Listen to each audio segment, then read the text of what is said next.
जय हिंद दोस्तों। कैसे हो आप लोग। मैं फिर आपके सामने आ गया हूँ एक और टॉपिक को लेकर के।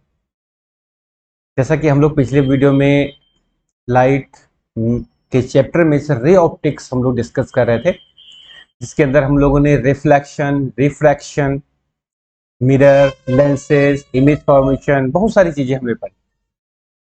आज जो भी हम पढ़ने वाले हैं काफी इंटरेस्टिंग चैप्टर है।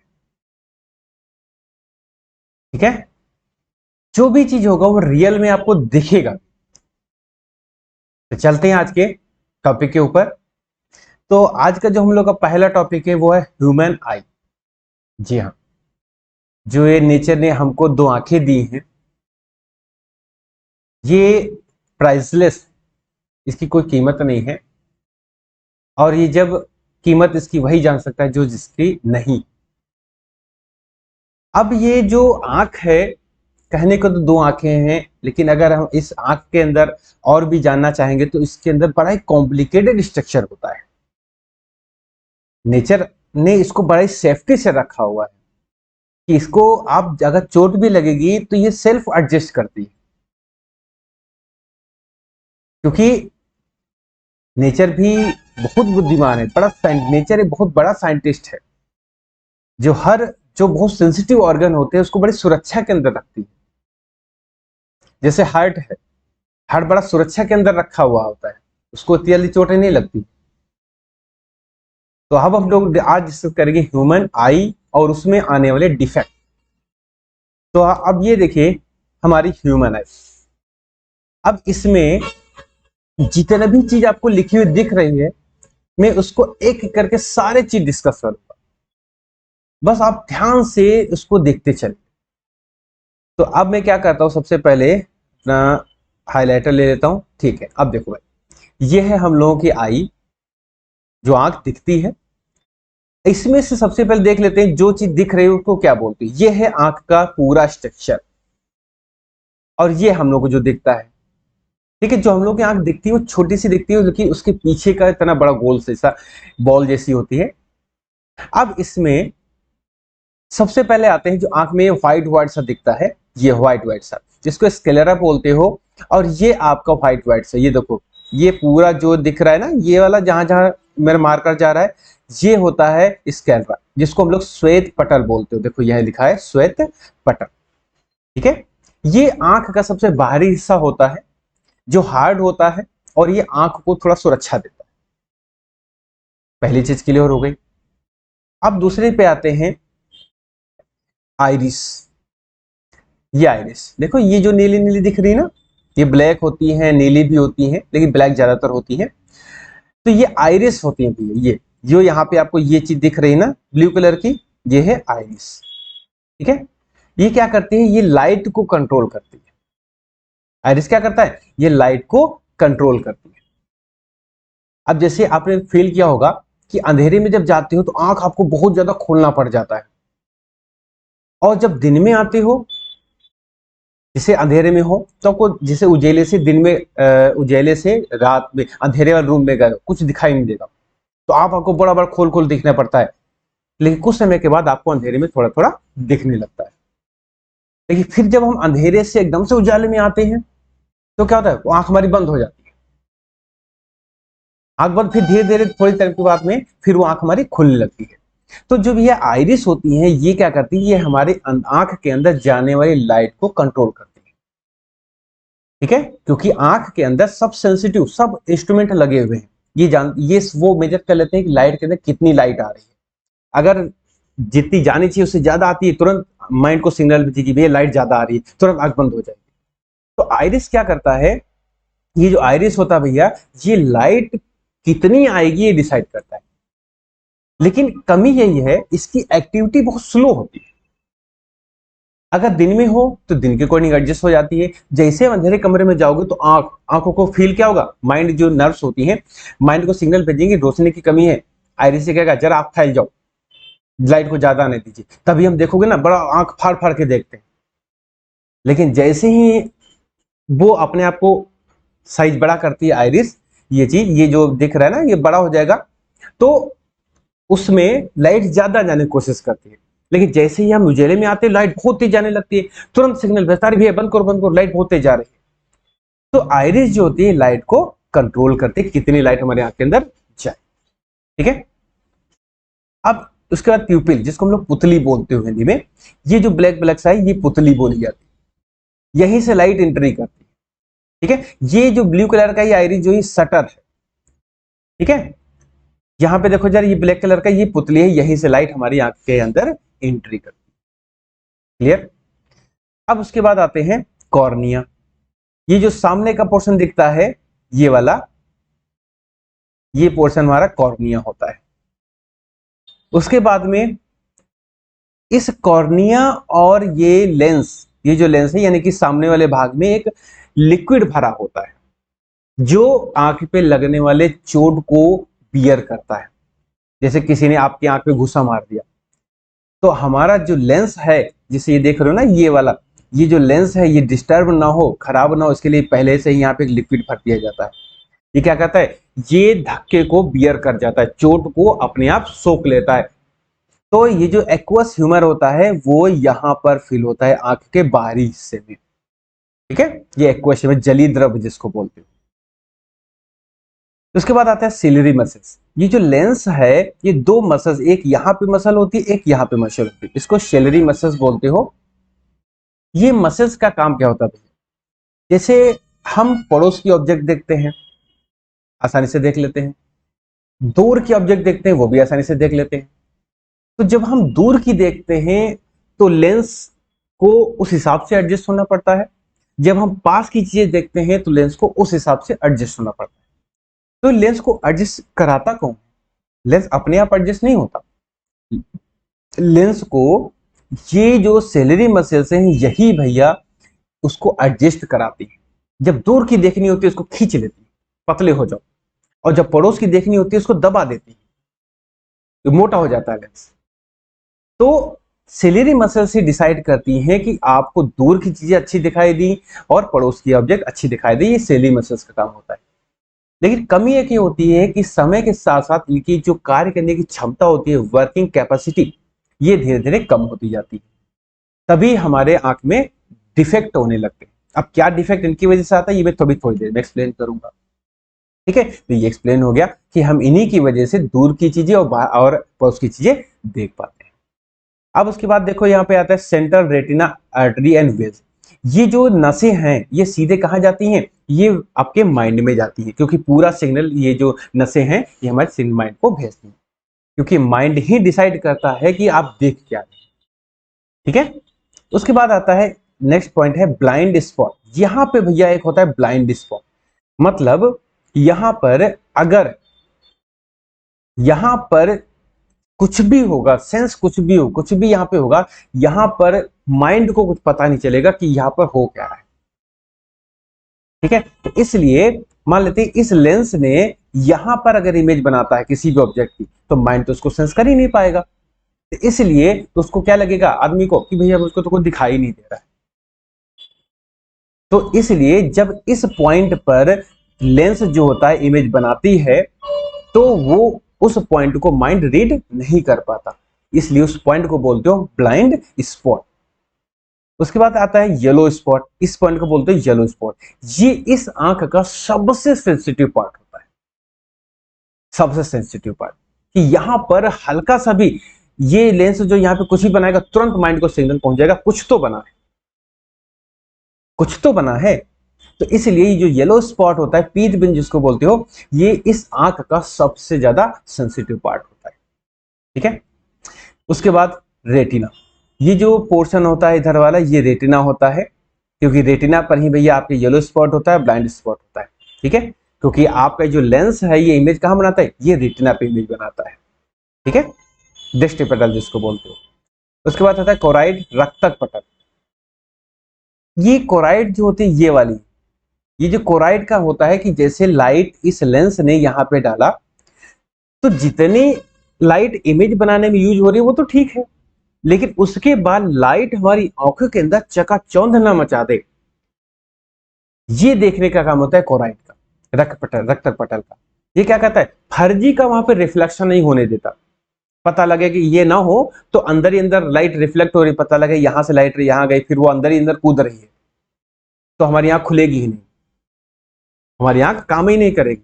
तो लाइट को फर्दर रिफ्लेक्शन से बचाने के लिए क्या करता है, लाइट को सोख लेता है, एब्जॉर्ब कर लेता है। जो कोराइड होता है, रक्त पटल, ये क्या करता है, लाइट को सिर्फ इमेज बनाता है, लाइट को इमेज बनाने के अलाउ करता है, बाकी वो रिफ्लेक्शन कुछ भी नहीं अंदर होने देता, वो सब लाइट को सोख लेता है। ठीक है, उसके बाद में ये स्केलर तो मैंने बता दिया है। वाइट्रस ह्यूमर, यहां पे जो लिक्विड भरा होता है, एक देखिए, एक लिक्विड तो यहां भरा होता है, इसको बोलते हैं एक्वस ह्यूमर, और एक लिक्विड अंदर भरा होता है, इसको बोलते हो वाइट्रस ह्यूमर काचा द्रव।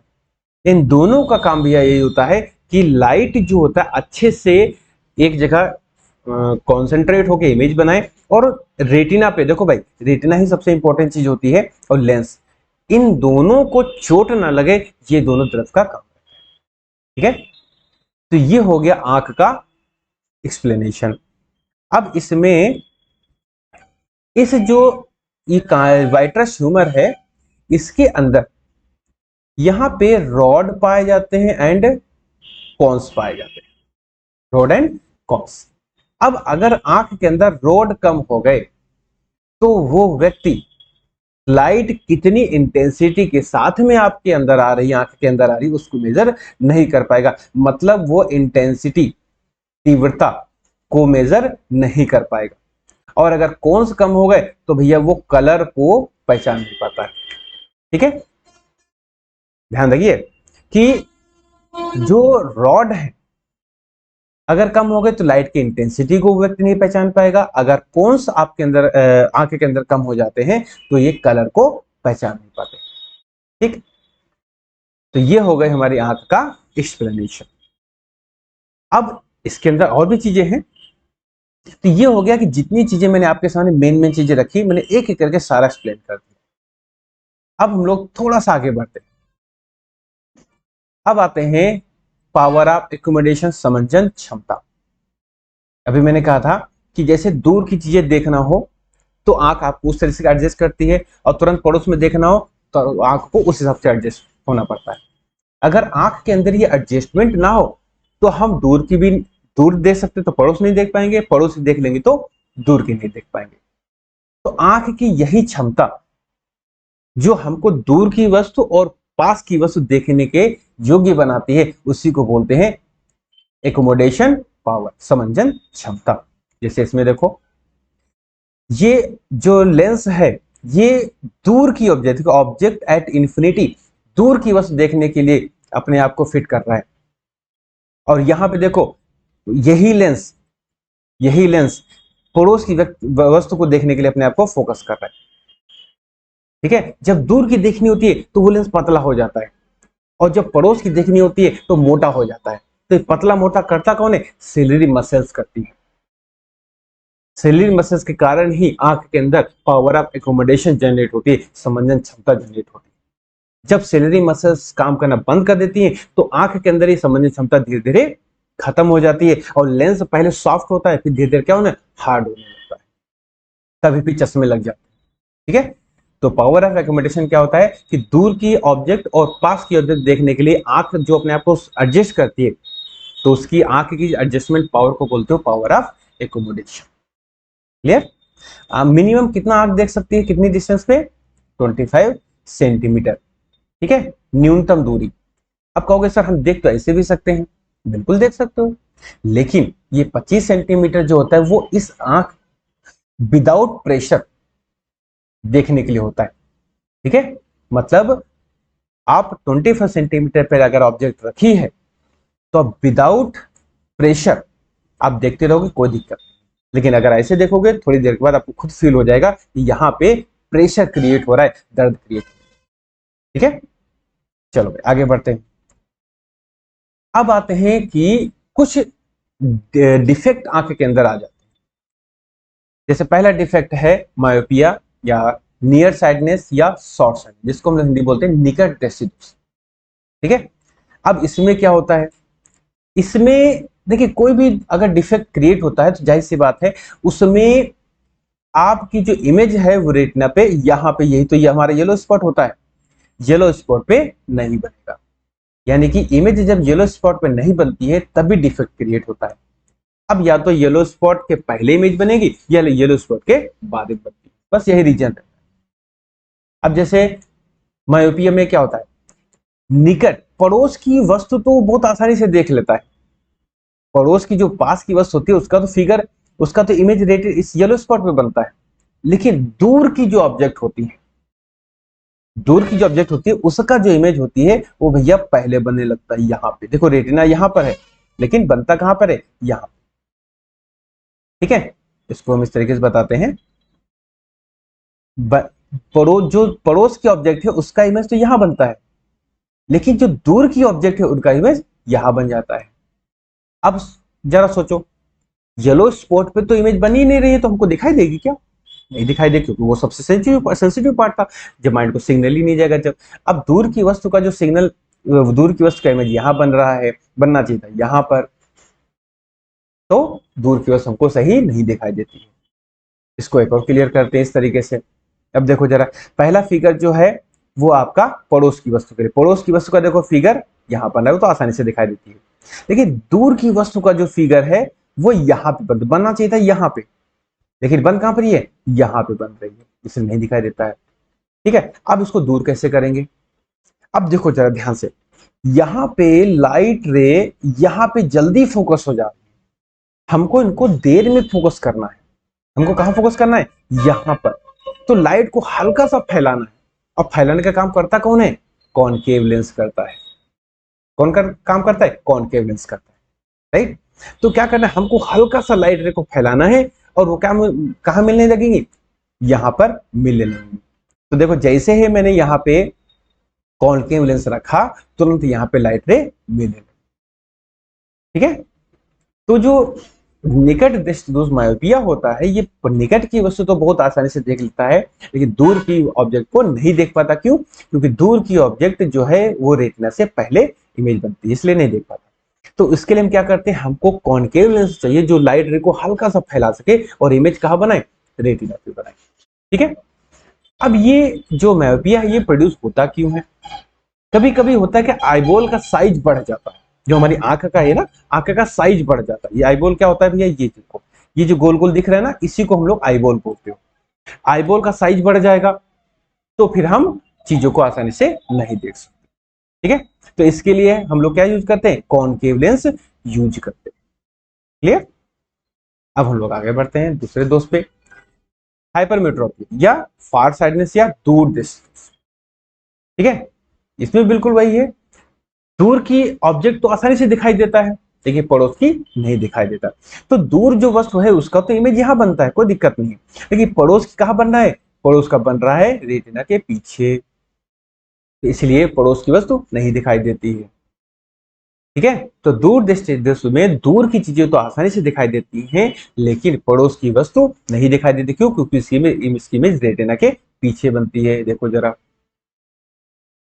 दूर की वस्तु तो आसानी से बन रही है लेकिन पड़ोस की वस्तु का इमेज कहां बन रहा है, रेटिना के पीछे।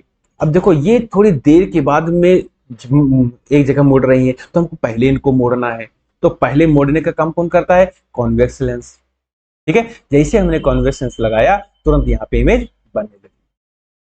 ठीक है, तो हाइपरमीटर पे क्या होता है कि जब दूर की वस्तु आसानी से देख ले और पास की वस्तु ना देख पाए, इस दोष को बोलते हो फार साइटनेस या हाइपरमेट्रोपी। अब ये प्रोड्यूस होता क्यों है, आईबॉल का साइज छोटा हो गया हो, किसी कारणवश छोटा हो जाता है, या कभी पोषण की कमी या चोट लग गई इसकी वजह से होता है, तो ये आईबॉल का साइज छोटा हो गया हो, उसकी वजह से इमेज यहाँ बनने लगती है। इसको दूर कैसे करेंगे, कॉनकेव लेंस, कॉन्वेक्स लेंस लगा करके हम इस दोष को दूर कर सकते हैं। क्लियर। अब है उसके आगे प्रेस्बायोपिक, जरा दूर दिशा। अब इसको एक फिगर से दिखाते हैं। जैसे आपने देखा होगा जो हमारे बुजुर्ग लोग हैं वो थोड़ा सा देखने में दिक्कत रहती है, फिर चश्मा भी लगाए हैं लेकिन चश्मा उठा करके देखना पड़ता है लेकिन फिर भी क्लियर नहीं है। ठीक है, तो इसमें आपने ऐसे चश्मे लगाते हुए देखा होगा बुजुर्ग लोगों को, इस तरीके के चश्मे जिसमें एक यहाँ पे कुछ और होता है, दूसरे यहाँ पे कुछ और होता है ध्यान आ रहा होगा, ऐसे चश्मे पहले बहुत चलते थे, अब तो टेक्नोलॉजी बदल गई है। ठीक है, अब इसमें होता क्या है कि आंख के अंदर मैंने बताया था सेलरी मसल्स होती है, जो दूर की वस्तु और आंख की पड़ोस की वस्तु देखने के लिए आंख को एडजस्ट करती है। जैसे जैसे हम ओल्ड एज की तरफ बढ़ते हैं, सेलरी मसल्स काम करना धीरे धीरे कम कर देती है, जिससे जो फ्लेक्सनेस, एक फ्लेक्सिबिलिटी होती है लेंस के अंदर, वो घटना स्टार्ट हो जाती है। ठीक, तो उससे क्या होता है, अगर हमारा लेंस खिंच गया है तो उसको वापस उसी पोजीशन में लाना है। ठीक है, तो अब होता क्या है कि जो आपका सेलरी मसल्स है उसने लेंस को खींच तो दिया, लेकिन वो ला नहीं पा रही है। तो अगर खींच देगी तो हम पास की वस्तु नहीं देख पाएंगे, अगर वो दबा देंगी ज्यादा तो दूर की नहीं देख पाएंगे। तो प्रेस बायोपिया ये होता है कि जिसमें बुजुर्ग लोगों को न तो पास की दिखाई देता है, नहीं दूर की। कभी कभी दूर की नहीं दिखाई देता, कभी कभी पास की नहीं दिखाई देगा, कभी कभी दोनों नहीं दिखाई देते हैं।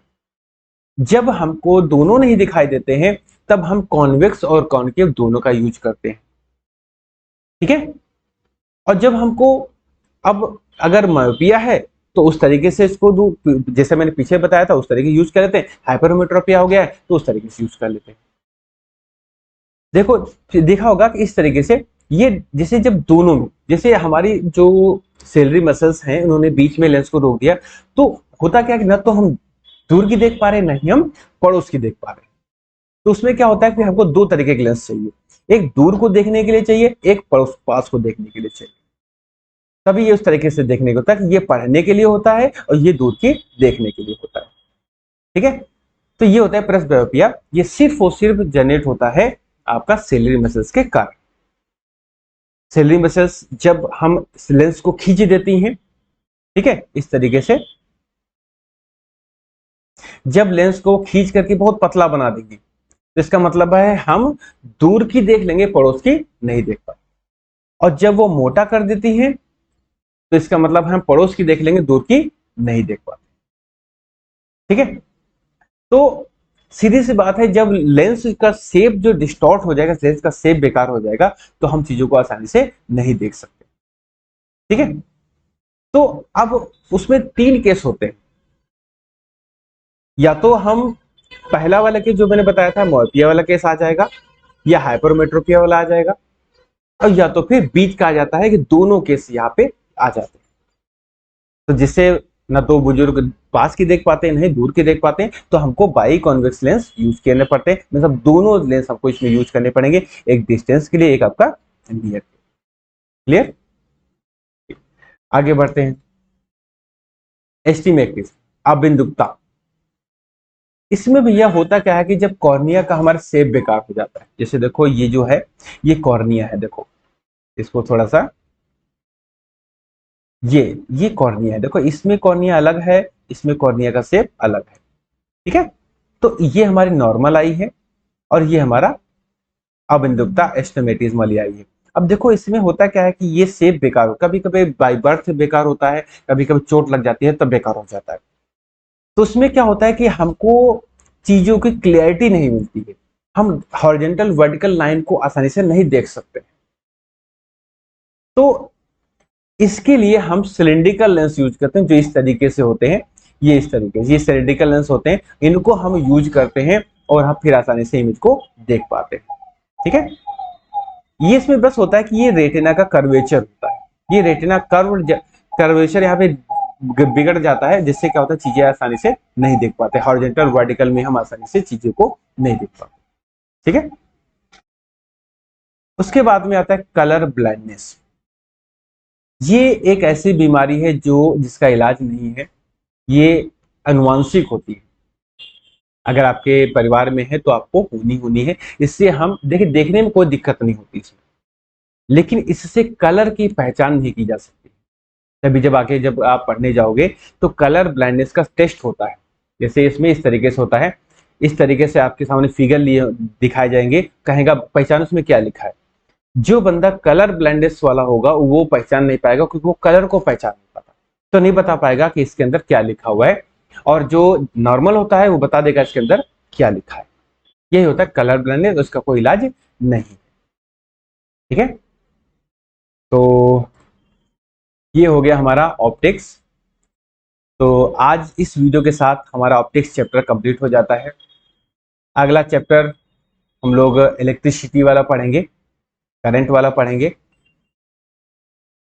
और जहां पर भी आपको दिक्कत आए, जहां पर भी छोटी से छोटी चीज, आप बिना हेजिटेशन आप तुरंत कमेंट बॉक्स में कमेंट करके आंसर पा सकते हो। जो टॉपिक आपको समझ में ना आए टॉपिक बताइए, उस पर वीडियो में बनाऊंगा। मेरी पूरी कोशिश यही है कि मैं आपको टॉपिक अच्छे से अच्छा क्लियर कर सकूं, ठीक है। लेकिन आप मन लगा के पढ़ते रहिए, जहां मेरी मदद की जरूरत पड़े आप बिल्कुल बताइए, मैं तैयार हूं। फिर मिलते हैं नेक्स्ट वीडियो में, तब तक टेक केयर, बाय बाय, जय।